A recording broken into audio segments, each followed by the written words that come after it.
Frontline Updates, where we delve deep into military strategies and updates from conflict zones. Today, we're discussing the progress of the ongoing special military operation as of September 12, 2024. I'm your host, Sharifa Muhammad MGT. I'm Colonel AUC Oguntoye, an infantry officer. Substantial Ukrainian casualties and equipment losses. The briefing details extensive Ukrainian losses, including hundreds of servicemen and significant amounts of military equipment like armored personnel carriers, artillery units, and electronic warfare stations. Field ammunition depots in several locations were also destroyed. Welcome to Frontline Updates Podcast. Today, we're joined by Colonel AUC Oguntoye to discuss the latest updates from the special military operation on September 12, 2024. Colonel, thank you for joining us today.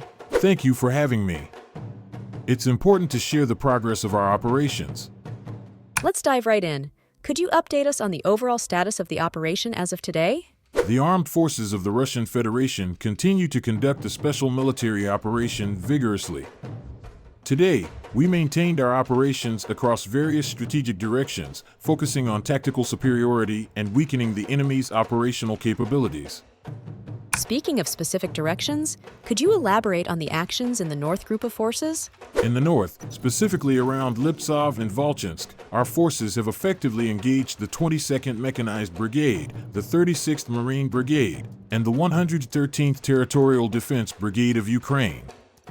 We've inflicted significant personnel losses and destroyed key artillery positions and an electronic warfare station in Vysoka Yaruga, Lipsy, and Volchansk.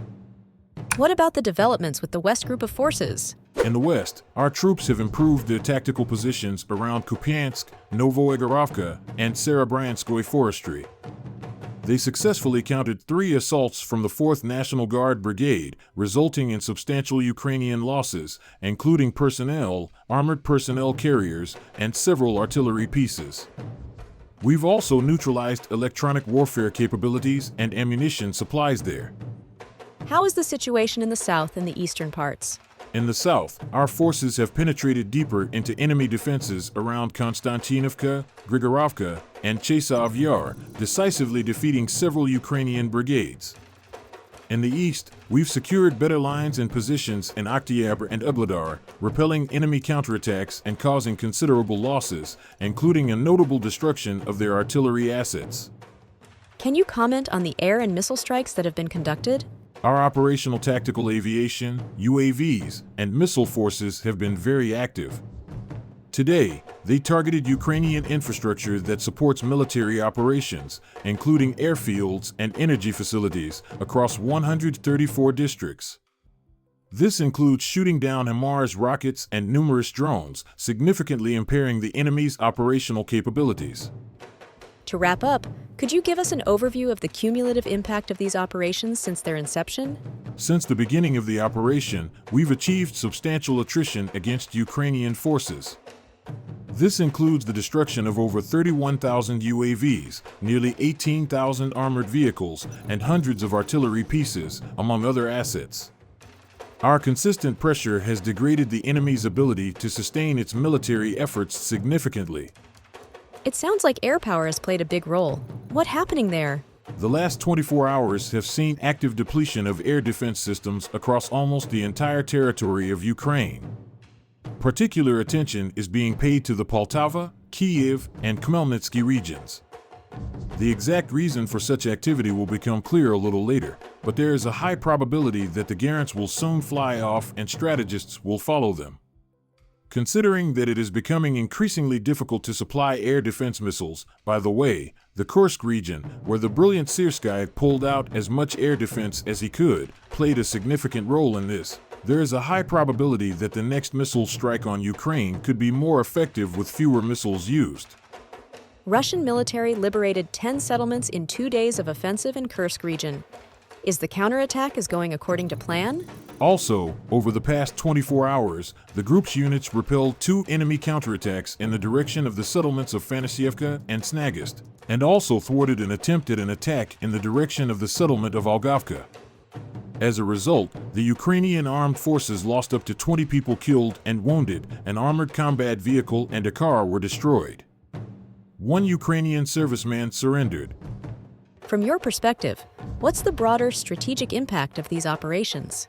The reported high levels of casualties and material losses on the Ukrainian side suggest a strategy aimed at weakening Ukraine's military capabilities and morale. Depleting Ukraine's armed forces could have long-term effects on its defense posture and deterrence capabilities, impacting its ability to defend its sovereignty and territorial integrity. Before we wrap up, is there anything else you'd like to add about the broader situation? For enemy attempts to break through the border in the direction of Medvesy and Novi Put were also repelled. The total losses of the Ukrainian armed forces in one day in the Kursk direction are more than 300 people and 24 armored vehicles, including 5 tanks, for Ukraine. The conflict is at a critical point for national identity and sovereignty.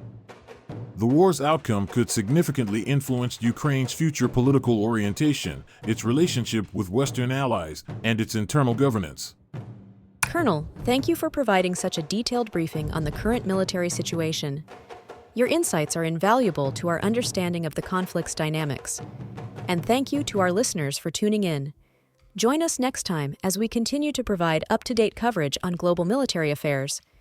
Stay with us for more updates and expert analyses on global defense and security issues. Stay informed, stay secure.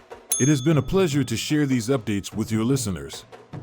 Around a quarter of the people wounded in Israel's war on Gaza, at least 22,000 Palestinians, have injuries that are life-changing, according to the World Health Organization. Israel's military has bombed the United Nations-operated Al-Jani school in central Gaza for a 5th time since October, killing at least 18 people. Witnesses say that women and children were blown to pieces in the assault.